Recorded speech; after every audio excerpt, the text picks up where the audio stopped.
had great numbers introduced today. We had a wonderful speech in front of great people in Detroit, mostly in the car business, and we're setting records in manufacturing. It's going very well. I think people appreciated what I had to say in terms of the numbers. So we're very happy about that. I'm going back to the White House now. We're going to look at the whole situation that's going on in Iran. It's really bad stuff. Minnesota is going to have to take care of itself for a little while. We have tremendous theft and fraud going on in that state because you have an incompetent governor, grossly incompetent governor, and a corrupt governor. But we'll straighten that out. But Iran is on my mind when I see the kind of death that is happening over there, we think. So we're going to get some accurate numbers. I'll have it in about 20 minutes. We'll get some accurate numbers as to what's happening with regard to the killing. The killing looks like it's significant, but we don't know yet for certain. I'll know within 20 minutes. So, and we'll act accordingly.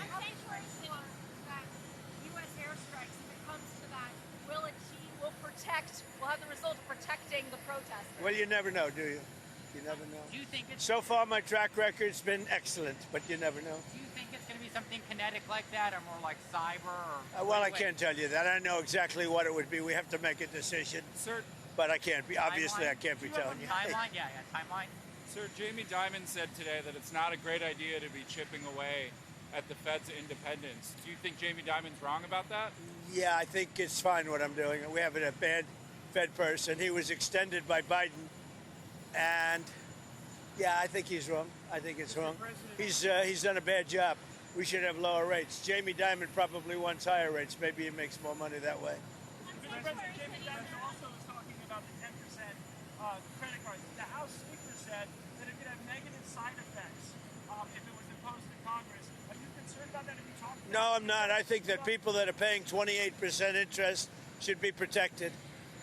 We're talking about for a one-year period, but when you have a bank, whether it's Jamie Dimon or anybody else, charging people 28, 32%, 30%, 31%, one case 35%, no, I'll help those people. That's all right.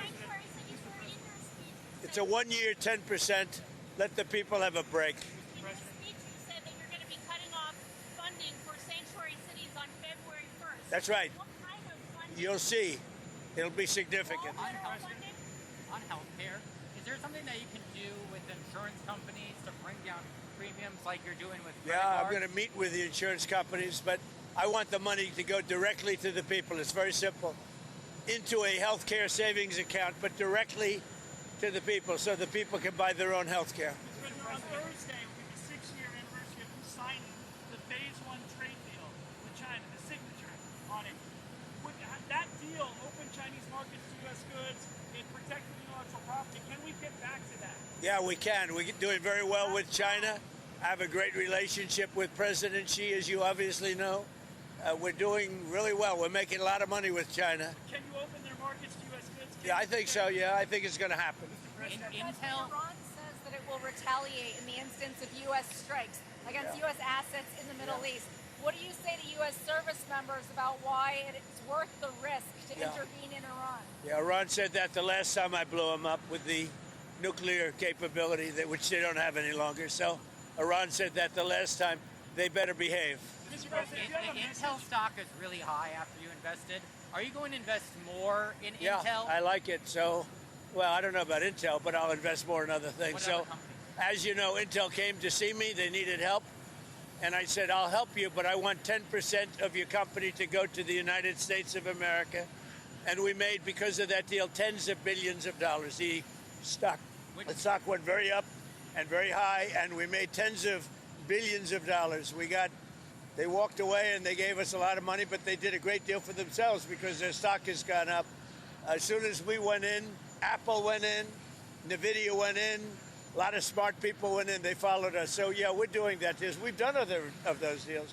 In Alaska, we did a deal where we got a big piece of a company where we were helping them to get a road. We're the only ones that could have done it. And we said, we want something out of the company for the United States of America, okay? So I believe in that. We have some other ones that we're looking at. I believe in that. If it's up to us, if they can't do it, without us. And then I say, well, we'll do it. If you were a private guy, you'd say, what do we get for doing it? Now, I don't want anything for myself. I want our country to be rich as hell. But with Intel, we made billions and billions of dollars, right? Mr. President, on Iran, do you have a message for the leaders currently of Iran? Yeah, the message is they've got to show humanity. They've got a big problem, and I hope they're not going to be killing people. And I'm going to have a report very soon. It would seem to me that they have been badly misbehaving, but that is not confirmed. You mentioned the 1980 hostage rescue effort that ended in disaster. Well, it was a disaster for Jimmy Carter. They had all sorts of problems, and the helicopters were crashing and everything. You know what it was? The exact opposite of Venezuela. Do you agree with that? Do you agree? As a reporter, who are you with? Who are you with? I'm with the Financial Times, sir. Oh, good. Well, it's a nice paper. So are you committing not to sending U.S. troops into Iran? Why the would way I tell Jimmy you Carter that? did? Why would Jimmy I? Carter did. I don't talk about military strategy with a reporter, you know? Even though I do like the Financial Times. Are you consulting with our allies regarding Yeah. Iran? What are they telling you, and why do you think the Well, I'm not going to tell you what they're telling me. I don't tell you what why they... do you think the Iranian leadership continues to defy you, Mr. President? You think they are? Well, It's only they been a don't couple of continue to- days. They continue to kill protesters. Well, they said that about Venezuela, too, you know? It's only been a couple of days. They haven't defied me. They haven't done anything as far as we're concerned. But it looks like they're killing a lot of people, but it has not been confirmed. I'll know very soon. Freelancer, the premier of Freelance said today we prefer to stay with Denmark. You see that as the Who said that? The premier of Freelance. Well, that's their problem. That's their problem. I disagree with him. I don't know who he is, don't know anything about him, but that's going to be a big problem for him. Do you want to see democracy in Iran? Ideally, you'd like to see it, but what we want to see is we don't want to see people killed, and we want to see a little bit of freedom for these people. These people have been living in hell for a long time. You know, that used to be a hell of a country. I have friends that used to invest in Iran, and they did well with their investments. It was a great place. The people were great. Even the leadership was good. And now it's living in hell. Thank you very much, everybody. Thank you, sir.